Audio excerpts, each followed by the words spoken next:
देव्यै नमः। ब्रह्मलीन श्री स्वामी ओंकारानंदाय नमः।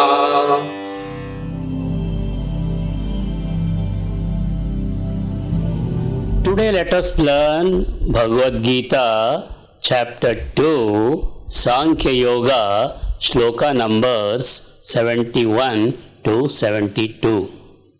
Repeat after me. विहाय कामान्यः सर्वान् विहाय कामान्यः सर्वान् विहाय कामान्यः सर्वान् पुमान् चरति निःस्पृहः पुमान् चरति निःस्पृहः पुमान् चरति निःस्पृहः निर्ममो निरहङ्कारः निर्ममो निरहङ्कारः निर्ममो निरहङ्कारः स शान्तिमधिगच्छति स शान्तिमधिगच्छति स शान्तिमधिगच्छति. Let us chant together. विहाय कामान्यः सर्वान् पुमान् चरति निःस्पृहः निर्ममो निरहङ्कारः स शान्तिमधिगच्छति. Now you chant. विहाय कामान्यः सर्वान् पुमान् चरति निःस्पृहः निर्ममो निरहङ्कारः स शान्तिमधिगच्छति. Listen to me. विहाय कामान्यः सर्वान् पुमान् चरति निःस्पृहः निर्ममो निरहङ्कारः स शान्तिमधिगच्छति. Repeat after me. Shloka number 72. येषा Brahmi स्थितिः पार्थ एषा ब्राह्मी स्थितिः पार्थ एषा ब्राह्मी स्थितिः पार्थ नैनां प्राप्य विमुह्यति नैनां प्राप्य विमुह्यति नैनां प्राप्य विमुह्यति स्थित्वा स्यामन्तकालेऽपि स्थित्वा स्यामन्तकालेऽपि स्थित्वा स्यामन्तकालेऽपि ब्रह्मनिर्वाणमृच्छति ब्रह्मनिर्वाणमृच्छति ब्रह्मनिर्वाणमृच्छति. Let us chant together. एषा ब्राह्मी स्थितिः पार्थ नैनां प्राप्य विमुह्यति स्थित्वा स्यामन्तकालेऽपि ब्रह्मनिर्वाणमृच्छति. Now you chant. एषा ब्राह्मी स्थितिः पार्थ नैनां प्राप्य विमुह्यति स्थित्वा स्यामन्तकालेऽपि ब्रह्मनिर्वाणमृच्छति. Now listen to me. येषा Brahmi स्थितिः पार्थ नैनां प्राप्य विमुह्यति स्थित्वा स्यामन्तकालेऽपि ब्रह्मनिर्वाणमृच्छति. ॐ तत्सदिति ॐ तत्सदिति श्रीमद्भगवद्गीतासूपनिषत्सु श्रीमद्भगवद्गीतासूपनिषत्सु ब्रह्मविद्यायां योगशास्त्रे श्रीकृष्णार्जुनसंवादे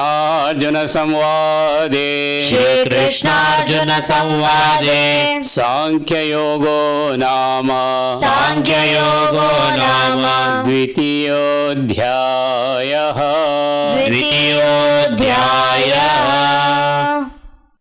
We have completed Bhagavad Gita chapter 2 Sankhya Yoga. In the next session we will be starting with Karma Yoga Chapter 3.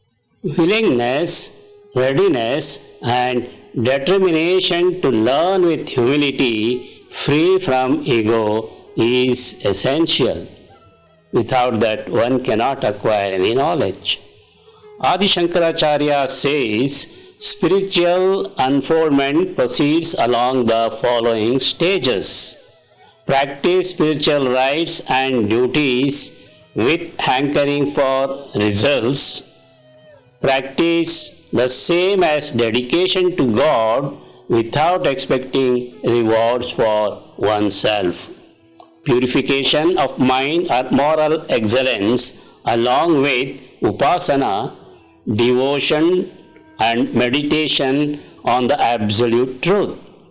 Acquisition of knowledge from a teacher and the scriptures, followed by renunciation of all the rights and duties, which makes one fit for steadfastness in that knowledge. Removal of ignorance and self-revelation of the Supreme Brahman. Perform actions only for God without having the desire even to please Him. Desireless actions is called Siddhi, and whatever is contrary to it is Asiddhi, failure. Arjuna sought from Krishna not prayers, the pleasing worldly glory of power, status and wealth, but Shreyas, the lasting glory of eternal bliss. Shreyas is not the fruit of karma, but it is the fruit of grace. Lord Krishna described the truth about the self to Arjuna in greater detail in chapter 2 than in other chapters. Therefore, it is known as Sankhya Yoga. The other chapters are like commentaries on the teachings in this chapter. In this chapter, three important things are delineated. Everyone has to do karma, for if this is not done, the world will come to naught. The karma of the great is the ideal that the rest have to follow. Everyone is bound by the obligations of karma in this world.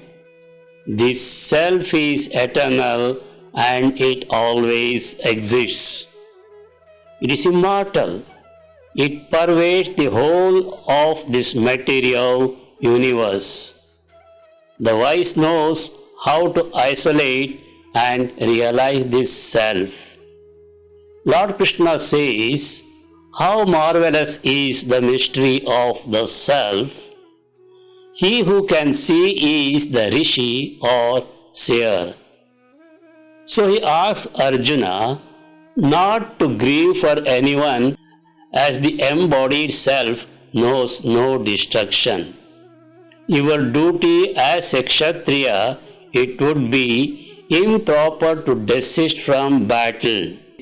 It is advantageous both from the point of view of this world as well as the next. Do the work that is incumbent on you as a religious act. Do not fear you will be sinning. Even a little practice of karma yoga, the discipline of disinterested action or doing one's duty without attachment and expectation of rewards in return, will protect you from harm. There is no loss of effort or fear of contrary result. Karma yoga leads one to liberation from rebirth.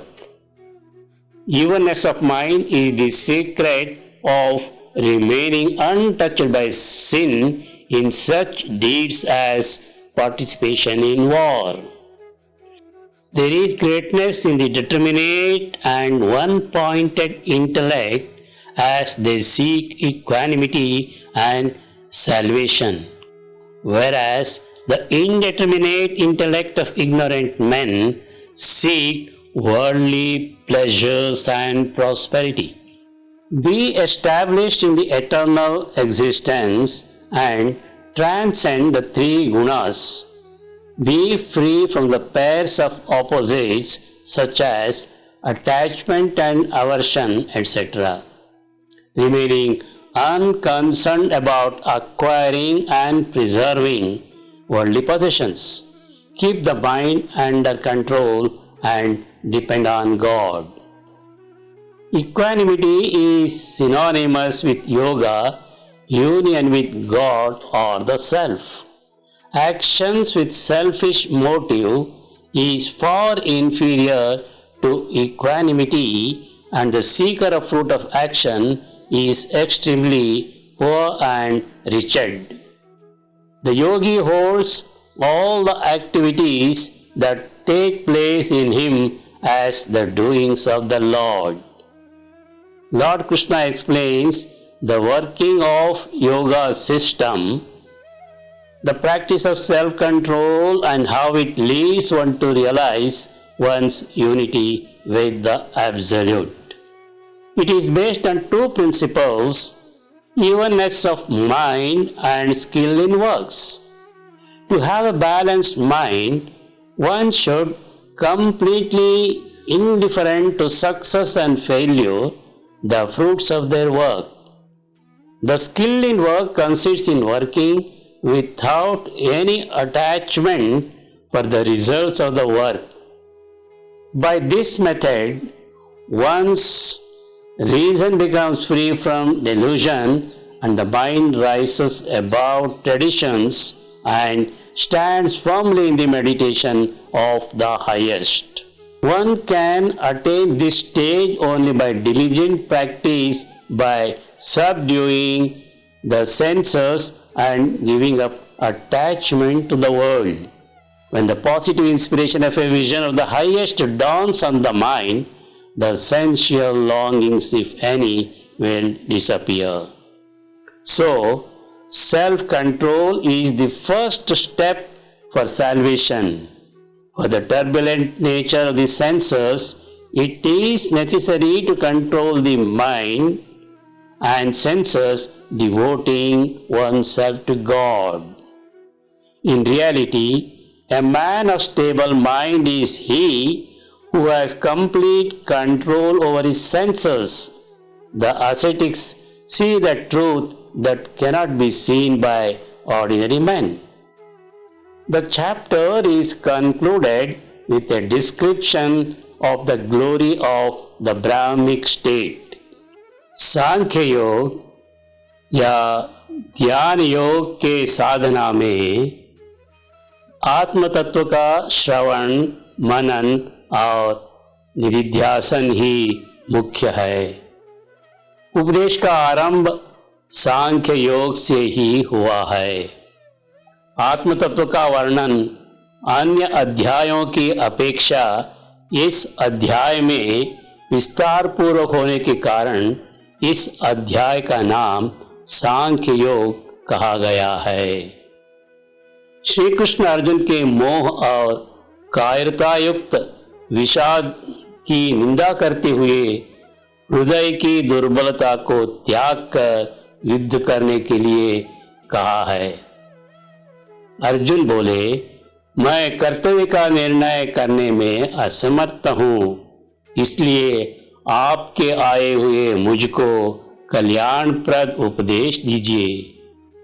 भगवान मुस्कुराकर बोले, आत्मा की नित्यता और निर्विकारता को समझकर समस्त भोगों को, अनित्य सुख दुखादि द्वंद्वों को त्याग कर मोक्ष के योग्य होना है। असत की सत्ता नहीं है, क्योंकि परिवर्तनशील शरीर इंद्रिय और इंद्रियों के विषयों सहित जड़ वर्ग से जुड़ा हुआ है। सत परमात्मा सर्वव्यापी और नित्य है, उसका अभाव नहीं है।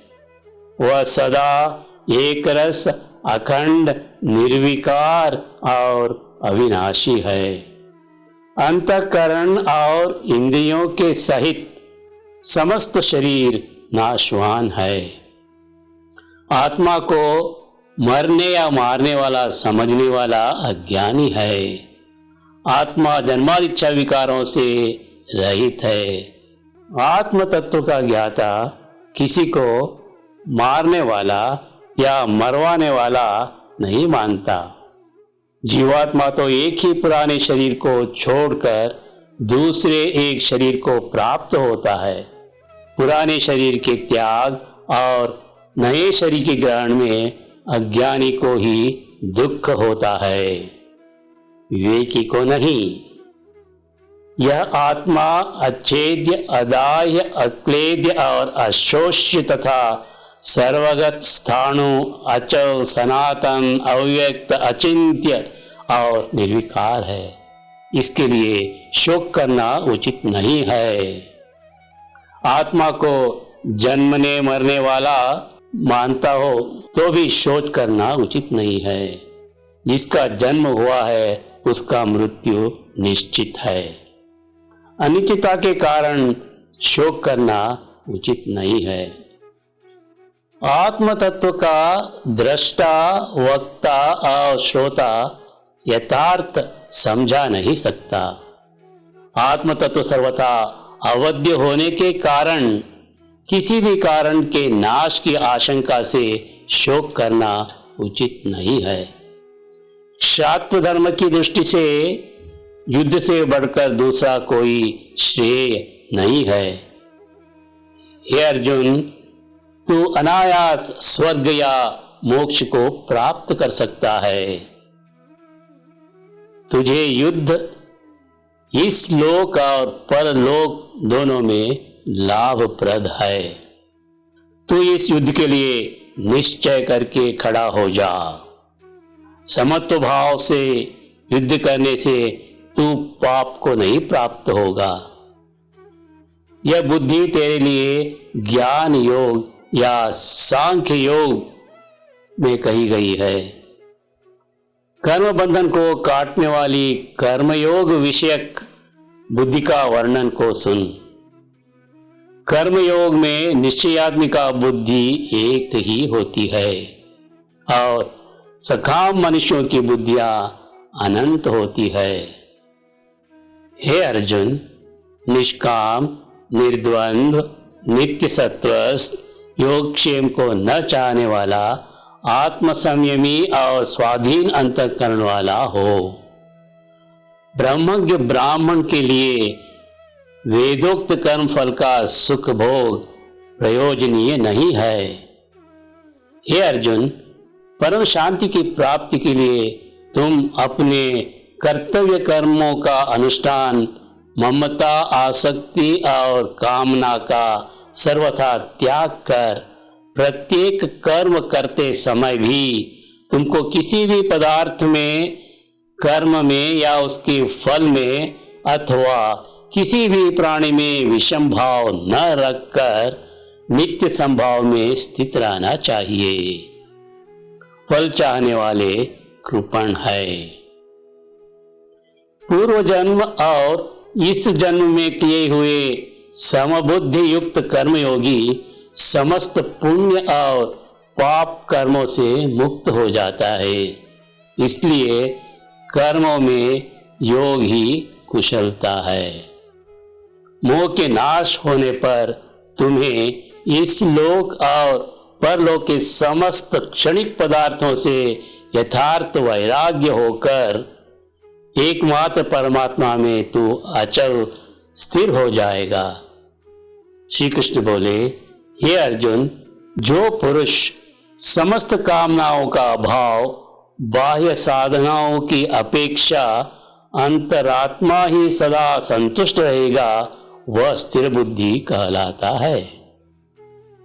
दुखों से उद्विग्न न होगा, सुखों का स्पृह न करेगा, भय और क्रोध का सर्वथा त्याग करेगा, शुभाशुभ की प्राप्ति में हर्ष, शोक और राग द्वेष का तथा समस्त इंद्रियों को विषयों से हटाकर अपने वश में रखेगा, वह स्थिर बुद्धि कहलाता है। इंद्रियों द्वारा विषयों का ग्रहण न करने से विषयों की आसक्ति से निवृत्त हो जाते हैं, परंतु उसकी आसक्ति पूर्ववत बनी रहती है। उसकी निवृत्ति केवल परमात्मा के दर्शन से होती है। इंद्रियों की प्रबलता विवेकी यत्नशील मनुष्य के मन को भी बलात् हर लेती है। मन और इंद्रिया भगवत परायण होने से मनुष्य की बुद्धि स्थिर हो जाती है। विषया चिंतन से मन विचलित होकर क्रोध उत्पन्न होता है। क्रोध से मूढ़ भाव से स्मरण शक्ति भ्रमित होकर बुद्धि का नाश, अंत में वह अपनी स्थिति से गिर जाता है। राग द्वेष रहित मनुष्य परमात्मा को प्राप्त कर सकता है। समस्त दुखों का नाश होने से शीघ्र ही उसकी बुद्धि परमात्मा में स्थिर हो जाती है। भावनाहीन मनुष्य को शांति नहीं मिलती और शांतिहीन मनुष्य को सुख कैसे मिल सकता है। जिसके मन और इंद्रिय वश में रहते हैं, उनकी बुद्धि रूप नौका परमात्मा के पास पहुंचाने में सहायता करते हैं। अज्ञानी और ज्ञानियों के अनुभव रात्रि और दिन के सदृश अत्यंत विलक्षणता है। अज्ञानी अंधकार में ही रहते हैं और सदा सोए हुए हैं। रात और दिन का उपमा यहाँ पर केवल अंधकार और ज्योत या रोशनी के लिए कहा गया है। अज्ञानी मनुष्य सदैव अपने मन, बुद्धि और इंद्रिया से कामासक्त रहता है और उसकी हर चेष्टा सुख भोग और अपनी नाम रोशन करने के लिए ही होती है। लेकिन संत महात्मा ज्ञानी जन सदैव रोशनी में ही रहते हैं, यानी दिन रात वे हमेशा ही उस आनंद अवस्था, ब्रह्मानंद अवस्था में रहते हैं। साधारण मनुष्यों के लिए ब्रह्मानंद रात्रि के समान और तत्व को जाने वाले के लिए विषय सुख रात्रि के समान है। जिस प्रकार समुद्र अथाह जल से परिपूर्ण हो रहा है, उसी प्रकार स्थितप्रज्ञ अनंत आनंद से परिपूर्ण है। अहंकार से रहित होकर विचरने वाले पुरुष को परम शांति की प्राप्ति होती है।